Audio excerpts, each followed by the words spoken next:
सारे सब लोगों के आग्रह को उन्होंने स्वीकारा और पुष्प वर्षा के लिए जा रहे हैं। साथ ही साथ इसमें विधानसभा के अध्यक्ष पूर्व मुख्यमंत्री डॉक्टर रमन सिंह जी भी हैं और उप मुख्यमंत्री माननीय अरुण साहू जी भी इसमें एक साथ हैं। सब लोग एक साथ जाकर के आज पुष्प वर्षा कांवड़ियों पर करेंगे। यह प्रतीक है सम्मान का, यह विषय है भावनाओं के प्रदर्शन का। हमारी स्पष्टता है भारतीय मान बिंदुओं के लिए कितना सम्मान इस सरकार में है, ये बड़ी स्पष्टता है। ये तोमर बंधुओं के खिलाफ जो कुंडली है, लगातार लंबे समय से कह भी रहे थे कि कब कार्रवाई होगी। कांग्रेस भी सवाल उठा रही थी, लेकिन आखिरकार अब कार्रवाई होगी। कार्यवाही शेष है, कार्यवाही शेष है, स्पष्टता करना चाहता हूँ। इस पर कार्यवाही शेष है और कार्यवाही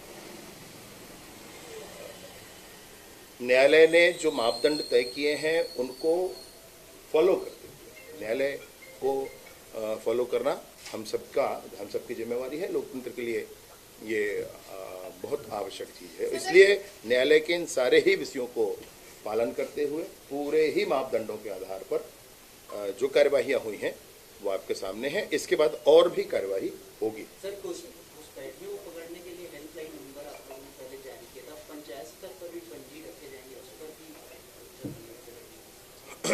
ये निर्णित नहीं है, इसमें फाइनल कुछ नहीं हुआ है। आपको मैं सिर्फ ये कह दे रहा हूँ कि चर्चा इस विषय पर है कि जो पंचायत में 16 तरह की पंजियाँ संधारित होती हैं, उसमें से हम और कुछ पंजियों पर चर्चा कर रहे हैं।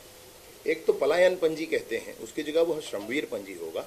और दूसरा एक पंजी हम ऐसे भी सोच रहे हैं कि राज्य सरकार राज्य बनने के पहले गांव में निवासरत परिवारों की एक सूची बननी चाहिए और बाद में जो लोग आकर रह रहे हैं उनकी एक सूची बननी चाहिए।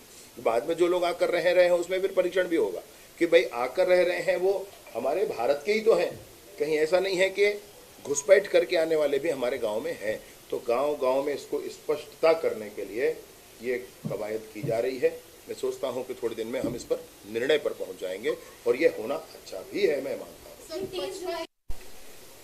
मंत्रिमंडल तो बना हुआ है, इसमें और क्या चाहिए? अभी खाली है तो ये तो हमेशा से कुछ ना कुछ पद खाली होते हैं, उसमें क्या इशू है? किसी को बनाना जब होगा मुख्यमंत्री जी बना लेंगे, उसमें किसी और को छटपटाने की आवश्यकता था। मैं समझता हूँ, मतलब कोई और क्यों छटपटाए भाई? जब मुख्यमंत्री जी को लगेगा तो बना लेंगे। अभी तो मंत्रिमंडल है, काम कर रहा है। तहसीलों 3 दिनों तक तहसीलदार नायब तहसीलदार आंदोलन पे चले गए हैं। आज से 17 सूत्रीय मांगों को लेकर प्रदर्शन करेंगे 3 दिवसीय। मुझे इस बारे में जानकारी है नहीं, पर देना पड़ेगा ना, इसको देखना पड़ेगा। मैं यह भी नहीं मुझे ध्यान में है, जानकारी नहीं है। ये विभाग के मैंने जेडी वगैरह के माध्यम से बात पहुंची होगी माननीय मुख्यमंत्री जी तक। और अगर ऐसा है कि भाजपा ही कार्यकर्ता नहीं, किसी के साथ भी अगर मिसबिहेव कोई अधिकारी करेंगे तो कार्रवाई होगी। सोशल मीडिया पे पोस्ट ये राजनीतिक मुद्दा बनाए या ना बनाए, विष्णुदेव जी की सरकार में बड़ी स्पष्टता है। अगर कोई ऐसा करेगा, राजनीतिक कार्यकर्ता भाजपा के किसी अन्य दलों के, वो एक अलग मामला है।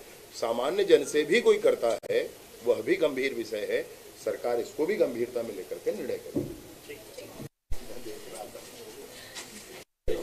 मन की बात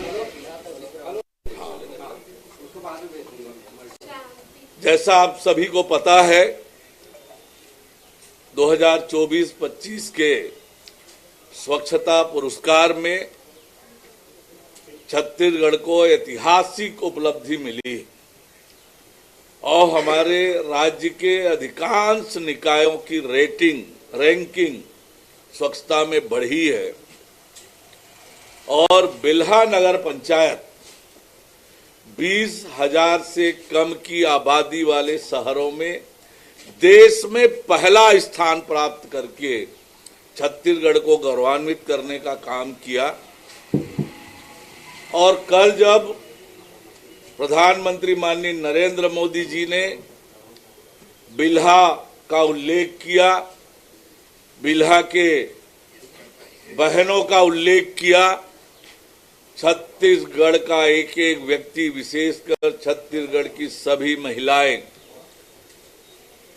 गर्व की अनुभूति से भर गई छत्तीसगढ़ के एक एक माता बहन का कल सम्मान मन की बात में प्रधानमंत्री जी की बातों से हुआ है, तो निश्चित रूप से छत्तीसगढ़ के लिए गौरव और गर्व की बात है। सर, 7 नए 25 प्रकार आने वाले समय में ट्रैफिक व्यवस्था देखिए, लगातार हमारी सरकार विष्णुदेव साय जी के नेतृत्व में, जैसा कि हमने इस वर्ष को अटल निर्माण वर्ष घोषित किया है, निर्माण के माध्यम से विकास और विकास के माध्यम से लोगों के आवागमन को सुगम बनाने का काम, सरल बनाने का काम ये लगातार हम कर रहे हैं। सड़कें केवल आवागमन का साधन नहीं होती हैं, ओवर ब्रिजेस ये केवल आवागमन का माध्यम नहीं बनती है, वरन ये विकास की रेखा भी बनती है, विकास की दिशा भी तय करती है, और इसलिए लगातार इस दिशा में काम हो रहा है। ये रवि बात से लगातार कांग्रेस सवाल करेगी। क्या है व्यवस्था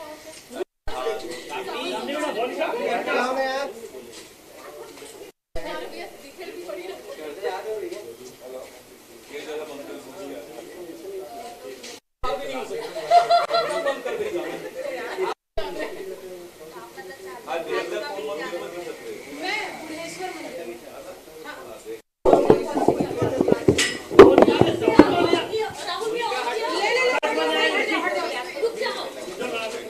आज पवित्र सावन महीने का तीसरा सोमवार है, तो सबसे पहले तो समस्त छत्तीसगढ़ वासियों को सावन सोमवार की बहुत बहुत बधाई, शुभकामनाएं। और आज हम लोगों का सौभाग्य है कि जिस तरह से पिछले साल भी भोरमदेव में कांवरियों के ऊपर पुष्प वर्षा किए थे, तो इस साल भी हम लोग पुष्प वर्षा करने जा रहे हैं। और आज हमारे दोनों डिप्टी सीएम साहब श्री अरुण साव जी, श्री विजय शर्मा जी और हमारे स्पीकर भी जा रहे हैं। और उस क्षेत्र के हजारों शिव भक्त अमरकंटक से मां नर्मदा का जल उठाकर 100 किलोमीटर से भी ज़्यादा खाली पैर पैदल चल के भोरमदेव आते हैं और वहाँ पर जलाभिषेक करते हैं। और इस अवसर पर बाबा भोरमदेव से प्रार्थना है कि छत्तीसगढ़ के ऊपर उनका हमेशा आशीर्वाद बना रहे, छत्तीसगढ़ में खुशहाली हो। और वहाँ पर अभी एक स्वदेश दर्शन योजना है जिसमें 146 करोड़ रुपया स्वीकृति हुई है और पूरे भोरमदेव वहाँ कॉरिडोर का निर्माण होगा। और एक अच्छा हम लोग प्रयास कर रहे हैं कि मध्य प्रदेश में भी, अमरकंटक में भी वहाँ की सरकार अगर हम लोग को ज़मीन देगी तो वहाँ भी कांवरियों के लिए ठहरने की एक व्यवस्था करेंगे। सर, ऑपरेशन सिंदूर क्या चर्चा है?